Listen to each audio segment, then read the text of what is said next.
앞에 나왔습니까?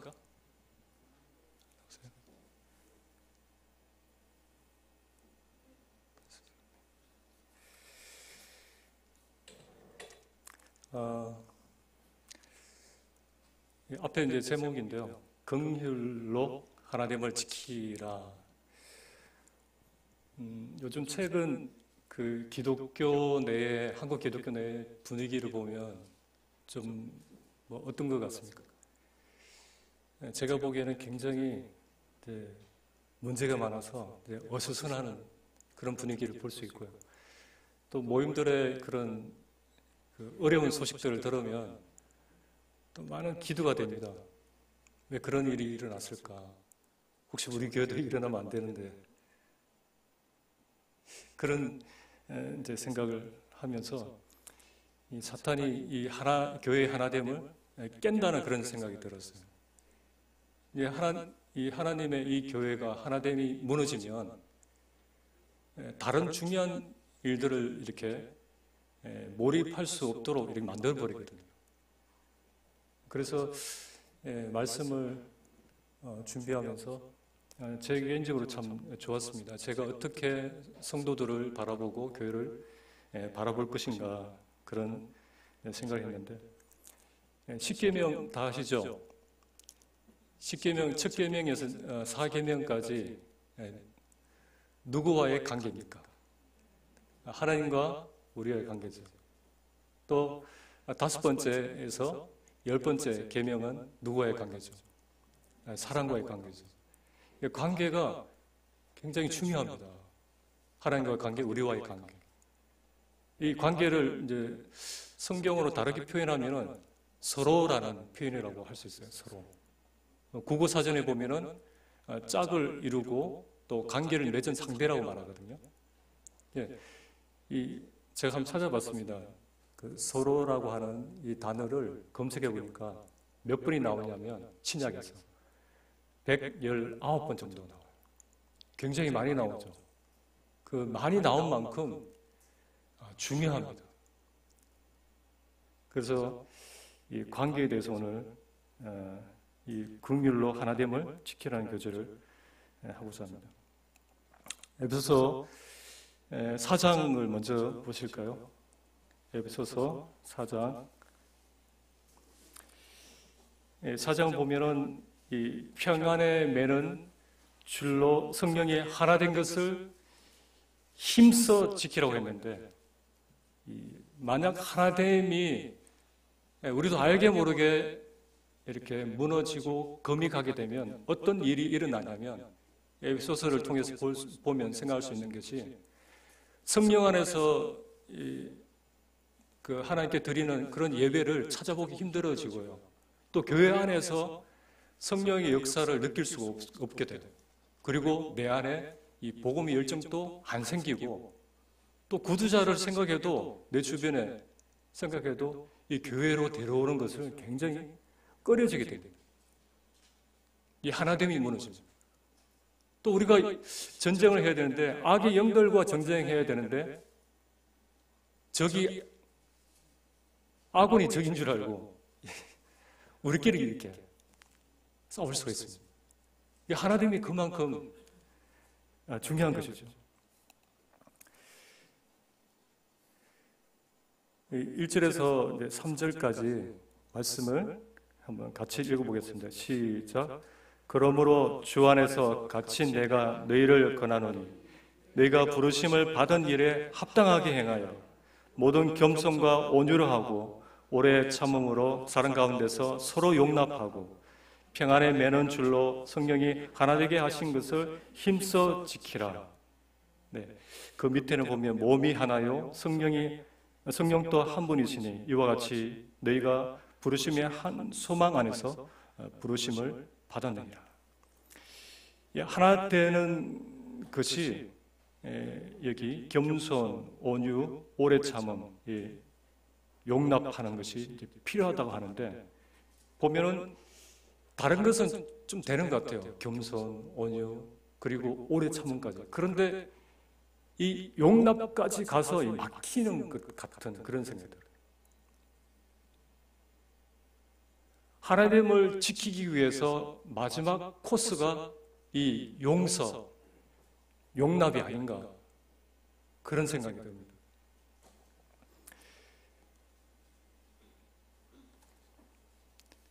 그리고 제일 마지막 절에 보면은 서로 친절하게 하며 불쌍히 여기며 서로 용서하기를 하나님이 그리스도 안에서 너희를 용서하심과 같이 하라. 하나님께서 용서하신 것처럼 그 용서로 용서하라고 이렇게 말씀하고 있습니다. 이제 앞에 구절에서 반복되는 단어가 서로입니다. 서로에 붙어 있는 것이 무엇이냐면 교회에 용서, 용납, 이것이 그만큼 중요하고 필요하고 또 쉽지가 않은 것이에요. 그래서 딱 붙어나는 것 같아요. 또 골로새서를 보면 골로새서 3장 보실까요? 3장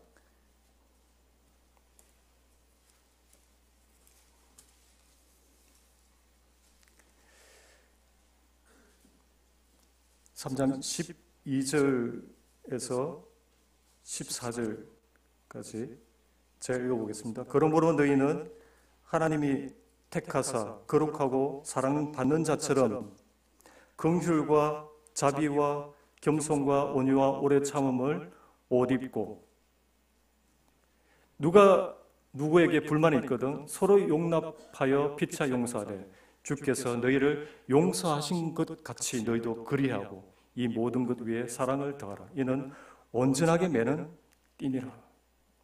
여기도 보면 오래 참음까지는 이렇게 되는데 용서, 용납, 서로 용서하고 용납하는 것이 잘 안 되는 것 같아요. 이 하나됨으로 가는 이 마지막 단계, 마지막 허들 같은 이것이 바로 용납, 용서인데 이걸 어떻게 넘을 것인가? 이걸 넘어야지만이 하나 될 수 있고 온전하게 매는 띠를 우리가 이제 경험하게 되는 것입니다. 우리는 이제 다 알고 있습니다. 하나됨을 지켜야 되는 것, 힘써 지켜야 되는 것. 또 성도님들은 어떻게 이 하나됨을 지키고 하고 있습니까? 이 하나됨을 지키기 위해서 무엇을 하고 계십니까? 그리고 이 하나됨을 가장 가로막고 있는 걸림돌은 무엇이라고 했죠? 용서, 용납. 용서가 안 되면, 용납이 안 되는 것, 이것이 가장 무서운 우리의 적입니다. 이 교회를 무너뜨리는, 하나됨을 무너뜨리는 가장 치명적인 이 나쁜 적이 용서 안 되는 것, 용납 안 되는 것.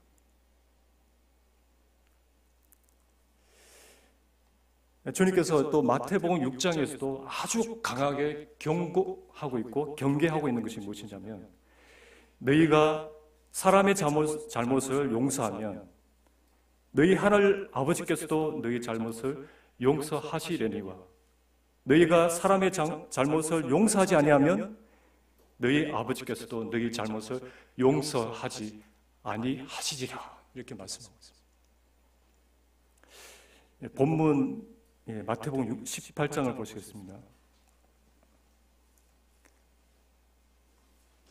18장 21절부터 35절까지입니다. 형제자매들 다 아시는 말씀인데,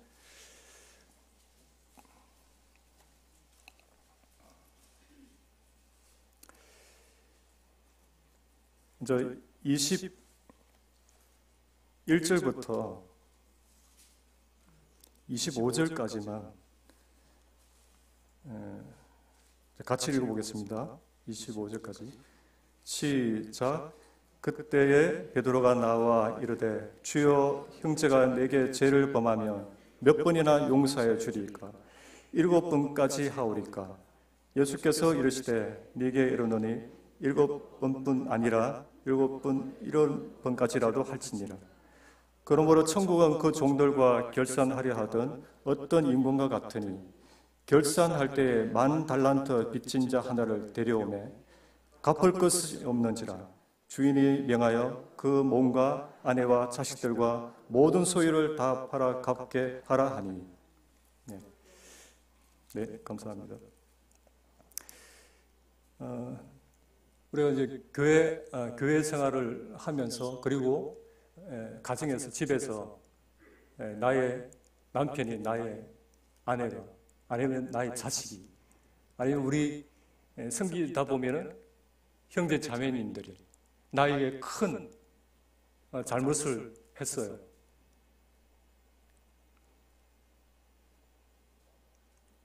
그것도 반복적으로 이 말로 행동으로 잘못을 합니다. 바로 그 상황이 탁탁 치면 어떻습니까? 용서가 됩니까? 쉽지 않아요. 잘 안 됩니다. 근데 주님, 이 베드로가 이 질문을 하고 있어요. 용서하는 거 알아요. 근데 이 베드로가 얼마까지 해야 됩니까? 몇 번까지, 숫자로 물어요. 몇 번까지 해야 됩니까? 자기가 할 수 있는 게 7번이지. 7번까지만 할까요? 그럼 주님 뭐라고 하십니까? 네. 그 쉽게 설명하자면 무한대로 하라. 하나씩 용서해라. 용서 못할 것이 없다라고 이렇게 말씀하고 있어요.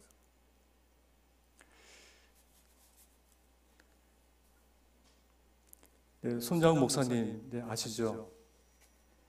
이 두 아들이 예수님 믿는다고 하는 그것 때문에 빨갱이에게 죽게 됩니다.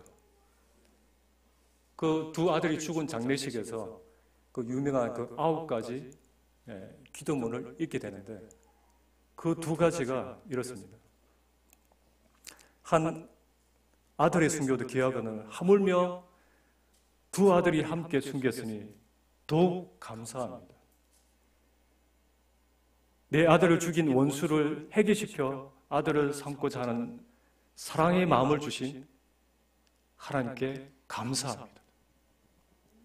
자, 이런 기도를 성도님들, 내 자식이 이렇게 당했습니다. 할 수 있을까요? 근데 이분은 하셨어요. 마지막에 그런 기도를 했잖아요. 하나님께서 나에게 사랑의 마음을 주셔서 감사합니다. 이게 가능하다는 것입니다. 어떻게 두 아들을 죽인 이 사람을 해결시켜서 자기 자식으로 양자로 삼을 수 있을까요? 하나님밖에 할 수 없잖아요. 우리 인간으로는 못합니다, 사실. 하나님께서 자기 자식을 죽여서 우리 모두를 양자 삼아 주셨잖아요. 이것이 하나님의 마음인데 그 마음을 우리에게 오늘 주시고자 합니다. 주님의 마음이면 가능해요. 그런데 여기서 무작정 용서해라, 억지로라도 해라 이렇게 말씀하시는 게 아니라 주님께서 할 수 있도록 하나님처럼 할 수 있도록 18장에서 자상하게 말씀하고 있습니다. 스데반 또 자기가 돌에 맞아가지고 고통스럽게 죽어갈 때 스데반이 그런 기도를 하잖아요. 저들을 용서해달라. 가능하죠. 주님의 마음이 그 속에 들어갔을 때 자기 죽는 것 상관없어요. 저들이 불쌍하게 보이는 거죠. 27절 한번 보시겠습니다. 보면 그의 종이 불쌍히 여겨 놓아 보내며 그 빚을 탕감하여 주었더니, 그 빚이 어느 정도인지 앞에 읽었잖아요. 10,000달란트. 이 주인이 어떻게 이 종을 탕감했다고 합니까? 불쌍히 여겨 놓아 보내며, 불쌍히 여겨 놓아 보내며. 여기서 이것이 오늘 이제 핵심 단어인데, 용서는 이제 원어적으로나 상담학적으로도 같은 말이에요. 풀어놓다, 석방시키다, 내보내다. 이분 아시죠? 지난번에도 성교사님 오셨는데 남아공 그 나라의 최초 흑인 대통령이 된 이분이 흑인 운동을 하면서 흑인들의 그 자유권을 위해서 감옥에 갇혔는데 나오면서 이런 고백을 합니다.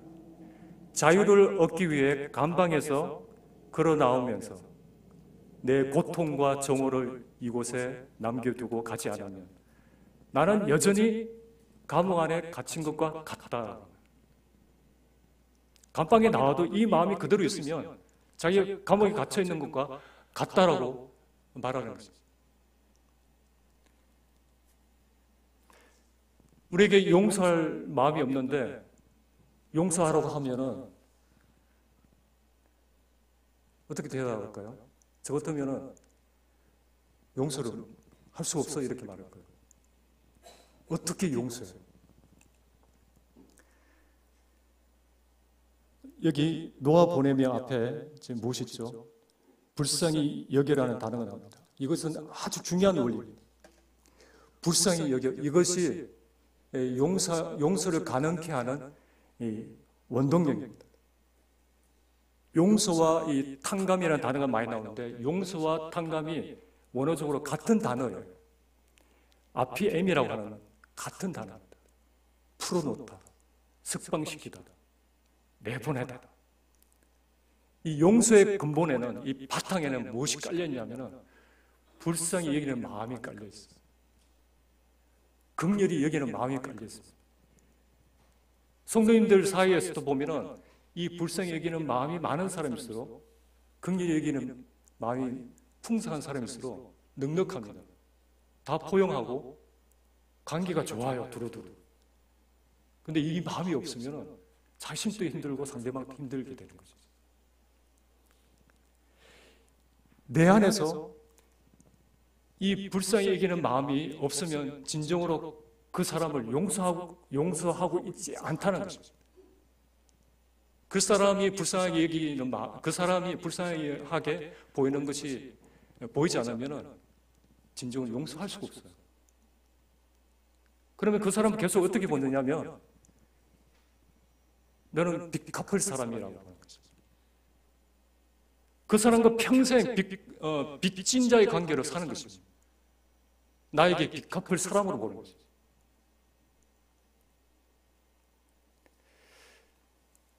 머리는 형제인데 또 자매라고 생각합니다. 그런데 마음은 어떻습니까? 채무자예요. 채무자. 그렇지 않습니까? 이렇게 살고 있지 않나요? 아직까지 그런 빚진 관계로 살고 있어요. 그렇지 않나요? 이 상처의 빚, 또 감정의 빚, 오해의 빚, 물질의 빚, 그 어떤 빚이든지 크든 작든 다 있습니다.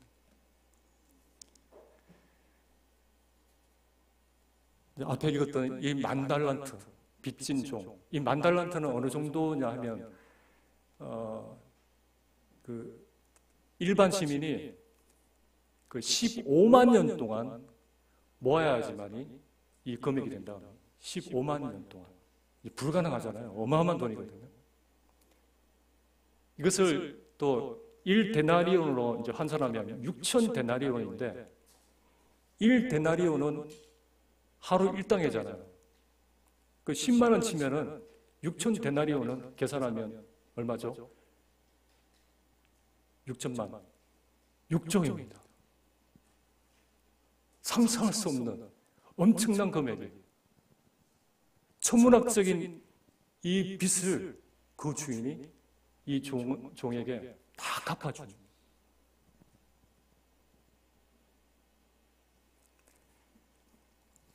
그런데 이 탕감을 받은 이 종이 그 다음에 어떤 일이 벌어집니까?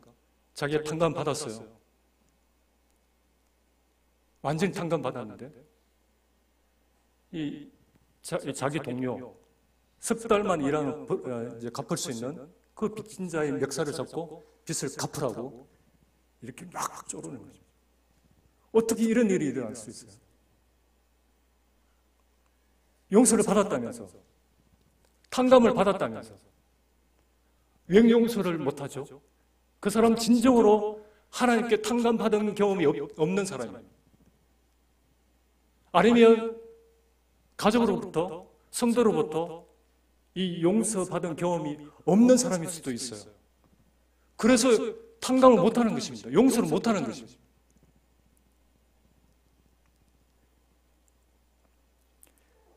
(33절) 보시면 내가 너를 불쌍히 여김과 같이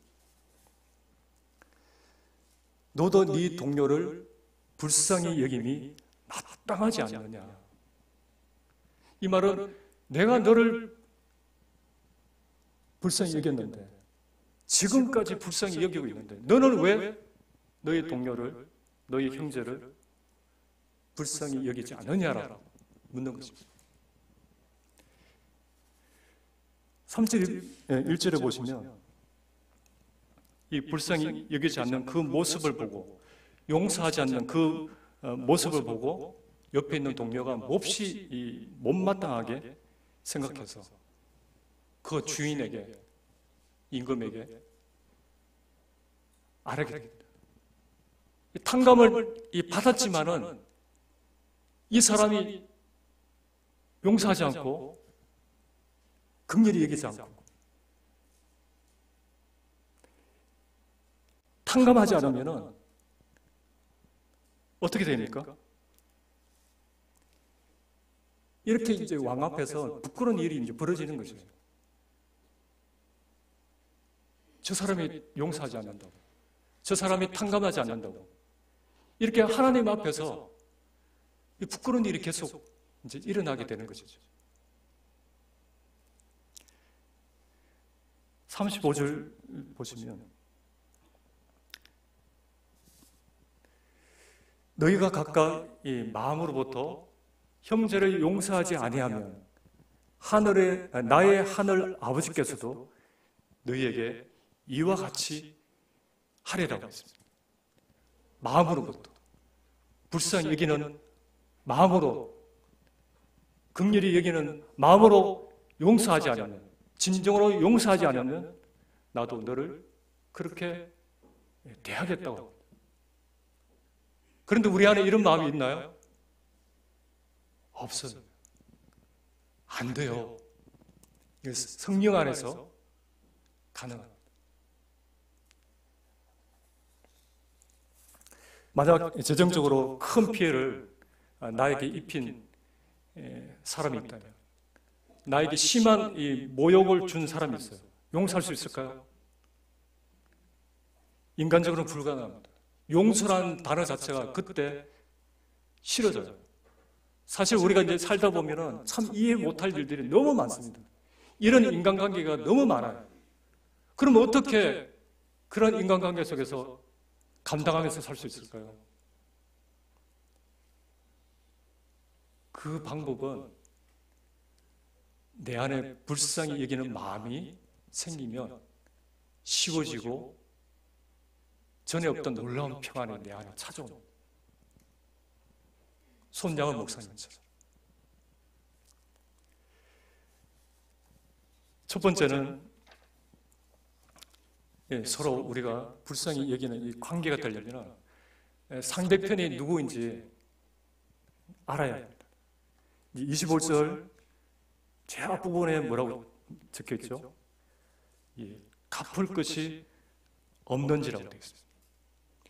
불쌍히 여기는 마음은 어디서부터 시작됐냐면 이 사람이 갚을 수 없는 사람을 알아야 돼요. 그 사람의 처지를 이해하는 것입니다. 어떤 처지? 갚을 수 없는 사람이라. 내가 용서를 한다는 말은 그 사람이 죗값을 다 갚았기 때문에 용서하는 것이 아니에요.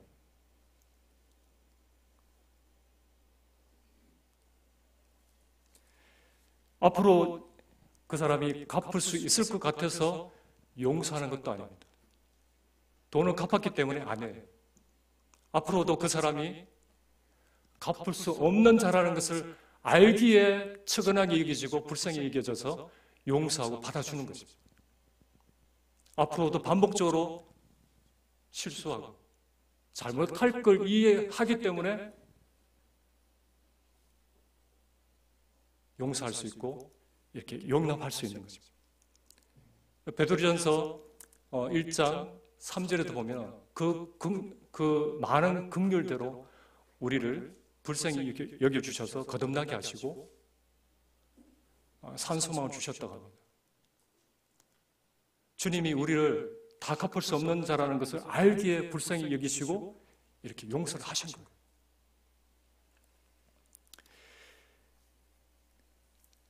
이런 말을 많이 하잖아요. 엎질러진 그 물. 주워 담을 수 있을까요? 엎질러진 물. 주워 담을 수 없습니다. 주워 담을 수 없다는 것 저도 알고 여러분도 아시죠? 그런데 그 상황이 딱 닥치면은 우리는 뭐라고 하죠? 냉혹하게 주워 담으라고 이렇게 요구하는 것이죠. 그것은 긍휼의 마음이 아니라 심판자의 마음. 그 사람도 잘하고 싶은데 잘 안 되는 그 사람의 한계와 그 사람의 그 체질을 이해하게 되면 불쌍하게 여기지면서 이렇게 용납하게 되는 것입니다. 그런데 그렇지 않고 갑판에 나에게 한 거 곱줄로 봐봐. 용서비로도 소용없어. 나에게 어떻게 그럴 수가 있어? 어디 두고 보자, 당해봐라. 뭐 이렇게 인간관계가 만들어지면은 정말 관계가 좁아지고 만나긴 만나지만 형식적인 그런 관계만 많습니다. 하나님과의 교제도 끊어지고 이것은 하나됨을 지키는 것이 아니라 하나됨을 이제 해치는 것이죠. 베드로전서 4장 8절에 보면 무엇보다도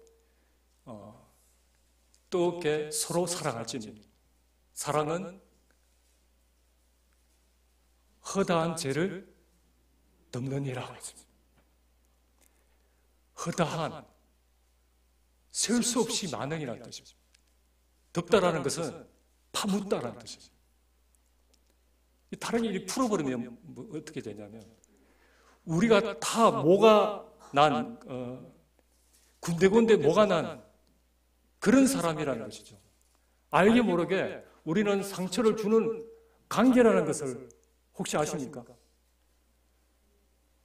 서로 상처를 주는 관계라는 것을 우리가 이해하지 못하면 서로 용납할 수 없어요. 사랑은 허다한 죄를 덮느니라. 서로 불쌍히 여길 만큼 정말 우리는 흠과 정이 많은 사람이에요. 온전한 사람이 아무도 없어요. 이것만 이해해도 그 사람 이해할 수 있는 것입니다. 부부관계도 그렇습니다. 갚을 수 없다는 것을 인정하지 않고서는 관계가 이제 발전할 수 없어요. 갚을 수 없는 사람이라는 것을 이해하지 않고서는 깊은 용서로 들어갈 수 없어요. 깊은 사랑의 교제를 할 수가 없어요. 더 깊은 성도 간의 교제를 할 수가 없어요. 부부 간에도 그렇고 옆에 있는 성도 간에도 그렇습니다. 또 부모와 자녀 간에도 그렇습니다. 교회에서 일하다 보면 그렇잖아요. 실수도 많고 잘 못 따라올 때 내 안에 이 긍휼히 여기는 마음이 내 중심에 없으면 우리는 계속 이렇게 말할 것입니다. 어떻게 그럴 수가 있어요? 도대체 이해가 안 돼. 이 정도는 해야지 이렇게 말하잖아요. 그렇게 또 생각하기도 하잖아요. 그런데 이 긍휼의 마음이 내 중심에 있을 때는 용납이 쉬워져요. 그 사람 사랑스럽게 보이고 귀엽게 보이고 중요한 것은 내가 좋아요. 내가 천국이 되는 거죠.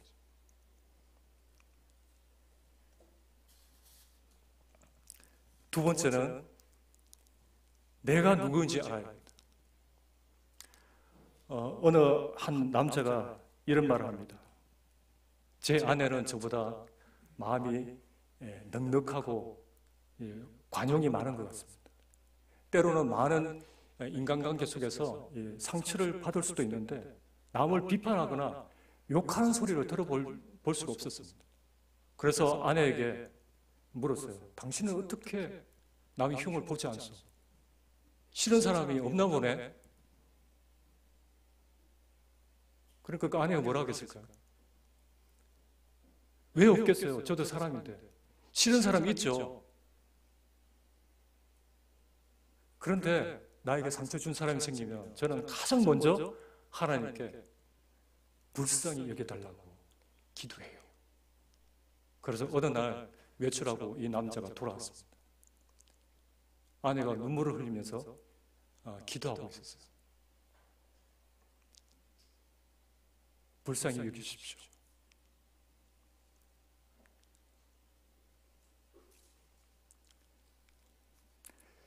지난번에 이 아내와 나눈 대화를 생각하면서 나는 누구를 위해서 기도할까? 그래서 살며시 그 아내의 기도를 이렇게 엿들었습니다. 뭐라고 했을까요? 뭐라고 했을까요? 제 남편을 정말 불쌍히 여기십시오. 남편을 불쌍히 여기십시오. 이 남편은 그동안 자기 아내를 얼마나 마음에 상처를 줬는지 전혀 모르고 있었어요. 이 아내는 자기 남편을 지금까지 불쌍히 여겨주었던 것입니다. 남편이 모를 뿐이지. 늘 그를 용서하는, 그는 늘 용서 가운데 살았어요. 이 남편은 용서를 받으면서 살았다는 것이죠. 이 남편처럼 자기가 누구인지 모르게 되면 상대편을 이렇게 힘들게 할 수가 있는 것입니다. 베드로에게 주님이 이런 비유를 합니다. 빚을 많이 탕감한 사람과 조금 탕감받은 사람 중에서 누가 더 고마워하겠느냐? 베드로가 뭐라고 대답했죠? 네. 제 생각에는 많이 탕감받은 사람입니다. 그렇습니다. 내가 얼마나 사랑을 받고 있는지, 내가 얼마나 용서를 받고 있는지 알게 되면 그분께 감사가 되고 그분께 고마워하잖아요. 나 자신이 하나님께만 아니라 내가 누군가에게 지금까지 불쌍하게 누군가 나를 불쌍히 여겨주었다는 것 아세요? 누군가 나를 계속 용서를 해주었어요. 누군가 나를 계속 긍휼히 여겨주었다는 거죠. 그 사실을 알게 되면 다른 사람들의 그 반복적인 실수, 허물들 다 용납이 되고 사랑스럽게 보이고 이해가 되는 것입니다. 지금까지 긍휼히 여겨주신 그러한 형제 자매님들, 우리는 서로 거기에 대해서 옆 사람에게 감사하고 정말 고마워하고 때론 자녀들까지도 불쌍하게 봤을 거예요. 얼마나 참았을까? 우리는 서로 이렇게 용납하고 말씀대로 용서하는 이런 관계가 이제 회복되어야지 하나님을 이렇게 지킬 수 있는 것입니다. 지금까지 우리가 서로 이제 불쌍히 여겨왔기 때문에 오늘 여기까지 올 수 있었지. 그런 마음이 없었으면은 우리는 진작 여기서 다 뿔뿔이 흩어져서 자기 갈 길을 가야 됩니다. 불쌍하게 여기는 마음이 있는 가운데 이후에 말씀드릴 것인데 성령께서 역사하시고 능력이 임하는 것을 볼 수 있습니다. 어느 분이 제 인생을 살다 보면 모든 문제가 99% 나에게 있다는 것을 알게 되었다고 하는데 이걸 알게 되면 모든 문제 99%가 해결된다고 합니다. 문제는 나에게 있어.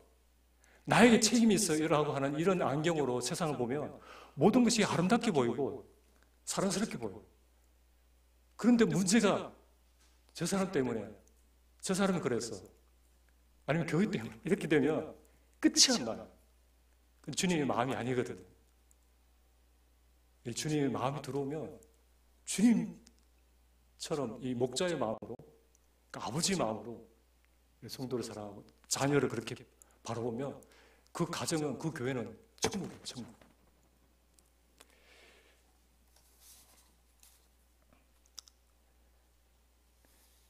네, 이제 구약에서 불쌍히 계시는 하나님을 잠시 보겠습니다. 구약에서 나타난 하나님의 긍휼, 시편 78편입니다.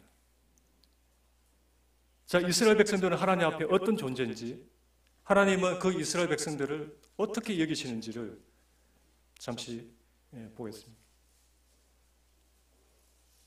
자, 읽어보겠습니다.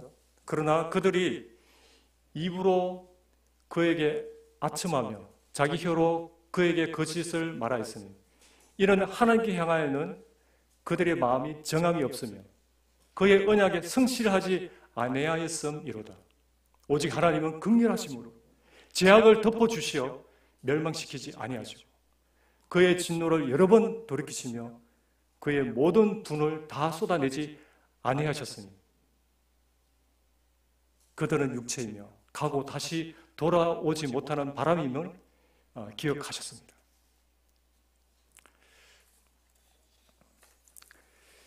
이 78편 그 39절까지 읽었는데 39절 이후로 보면은 이렇게 기록되어 있어요. 이스라엘이 하나님을 수없이 슬프게 했다 기록되어 있어요. 그리고 하나님을 거듭 시험했다.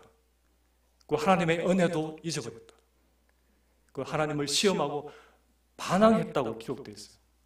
얼마나 하나님을 괴롭혔는지, 하나님을 괴롭게 하기 위해서 태어난 존재 같아요.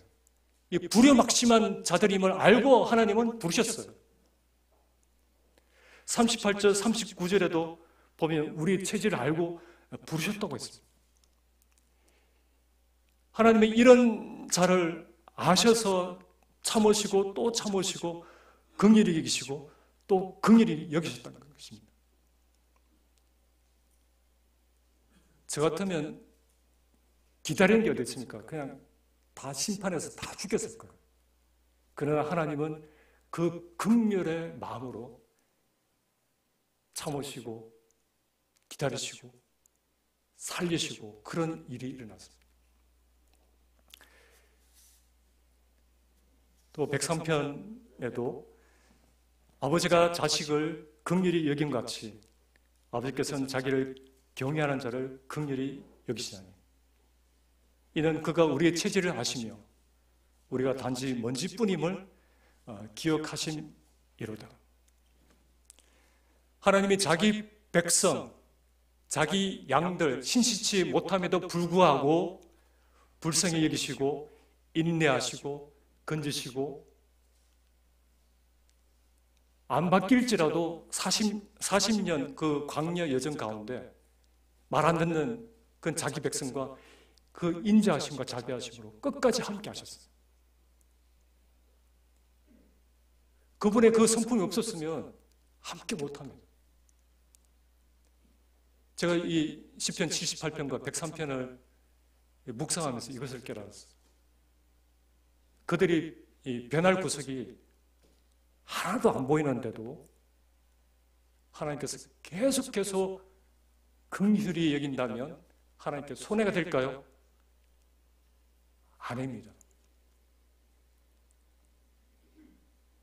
오히려 하나님의 하나님 되심이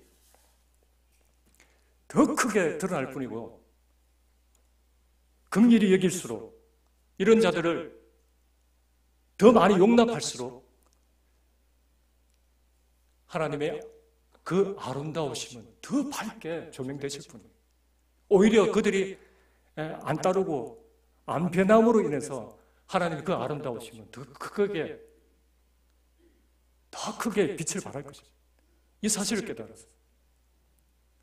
우리도 마찬가지입니다. 우리가 서로 불쌍히 여기고 서로 용서할 때 이럴 것이 없어요. 오히려 그 성도가 살고 나도 살고 우리를 더욱더 성령께서 하나 되게 하십니다. 그 가운데 성령께서 역사하시는 것이죠. 유명한 기독교 상담 전문 의사라고 하는 폴 투르니에라고 하는 이분이 책 속에서 자기 이제 간증을 합니다. 그분은 이제 어릴 적부터 지워지지 않는 깊은 상처가 있었다고 합니다. 그분이 이런 말을 합니다. 나는 아주 어릴 때 부모를 다 잃었습니다. 그렇지만 하나님의 무한한 그 사랑의 손길에 내가 사로잡힐 때, 그때 비로소 이 고아라고 라는 이 고아라는 그 운명이 가져온 그 치명적인 상처를 치유할 수 있었습니다. 100% 동의해요. 이 긍휼의 하나님을 만나게 되면 완전한 치유를 경험하게 됩니다. 제2의 인생, 제2의 거듭남 같은 이 하나님을 이렇게 이분을 만나게 되면 완전한 치유를 통해서 또 훌륭한 상담자가 되는 것을 봅니다. 이와 같이 우리가 서로 긍휼로 서로 대하게 되면 내 안에 있던 그 상한 심령조차 치유가 될 뿐만 아니라 이 놀라운 이 관계 회복도 일어날 수 있어요. 진짜 사랑하는 마음이 이제 생긴 것이죠. 끝으로 신약에 나타난 주님의 긍휼을 생각해 보겠습니다. 주님께서 이 복음서에 죽은 아들의 그 관을 따라가는 이 과부를 향해서 울지 말라고 합니다. 그때 울지 말라고 할 때 주님께서 어떤 마음으로 울지 말라고 했을까? 불쌍히 여기사 울지 말라 하시면서 그 죽었던 아들이 살아나는 놀라운 일이 일어납니다. 또 불쌍히 여겨달라고 쫓아오면서 부르시던 두 소경의 눈을 만질 때도 동일하게 주님이 어떤 마음으로 만지셨나요? 불쌍히 여기사 눈을 만지셨어요. 그러시면서 눈을 뜨게 하시고 거듭나는 역사가 있었어요. 불쌍히 여기는 그곳에 능력이 임했습니다. 우리는 아이들을 대할 때 어떻습니까? 남편을 대할 때 어떻습니까? 아내를 대할 때 어때요? 옆에 성도를 대할 때는 어떻습니까? 이런 마음으로 대하는가요? 이런 마음으로 하나요? 불쌍히 여기는 그 긍휼의 사역 속에 주님의 역사가 있었습니다.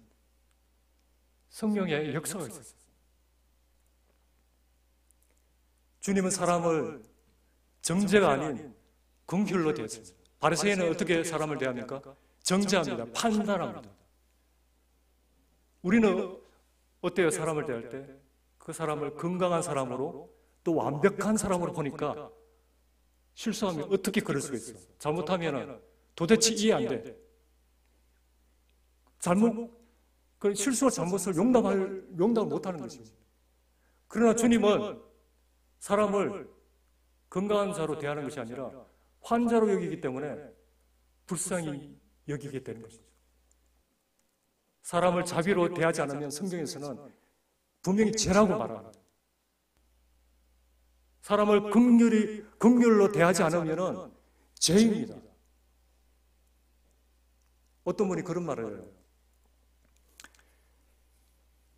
천사에게 사랑을 빼면 마귀가 되고요. 사람에게서 사랑을 빼면 진성이 되고요. 성도에게서 사랑이 빠지면 뭐가 되신지 아세요? 악인이 된다고. 천사에게서 사랑이 빼면 마귀가 되고, 짐승은 사람에게 사랑을 빼면 짐승이 되고, 성도에게서 사랑이 빠지면 악인이 된다고.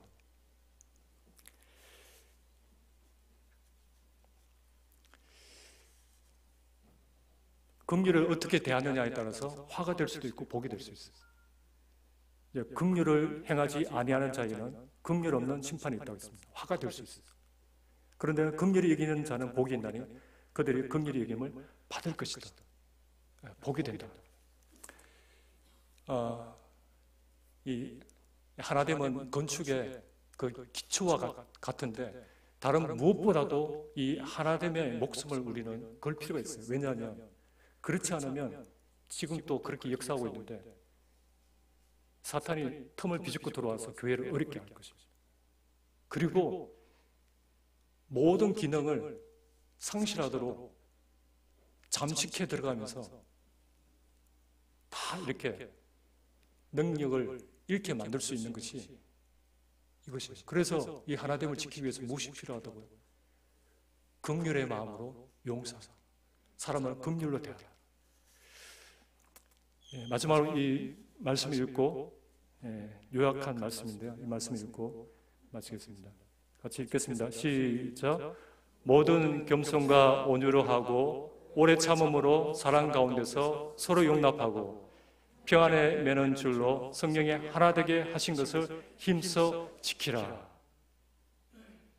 오늘 말씀이 여기에 딱 요약되었습니다. 에베소서 4장 2절 3절입니다. 기도하고 마치겠습니다.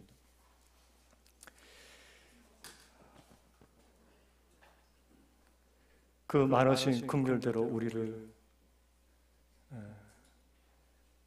불쌍히 여겨주신 그 용서로 저희가 하나님의 자녀가 되었고 이 긍휼 가운데 서로 형제자매가 되어서 이렇게 하나 된 공동체를 이루게 해주신 하나님을 찬양합니다.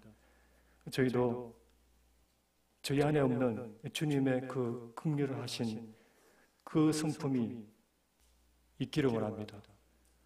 이 하나됨이 없이는 어떤 일로 인해서 하나님이 무엇을 기뻐하시겠습니까? 자녀 간에도 서로 다툼이 있고 불화가 있으면 부모가 기뻐하지 않는 것처럼 이런 진짜 풍성한 이 사랑의 열매, 성령의 열매가 맺힐 수 있도록 도와주십시오.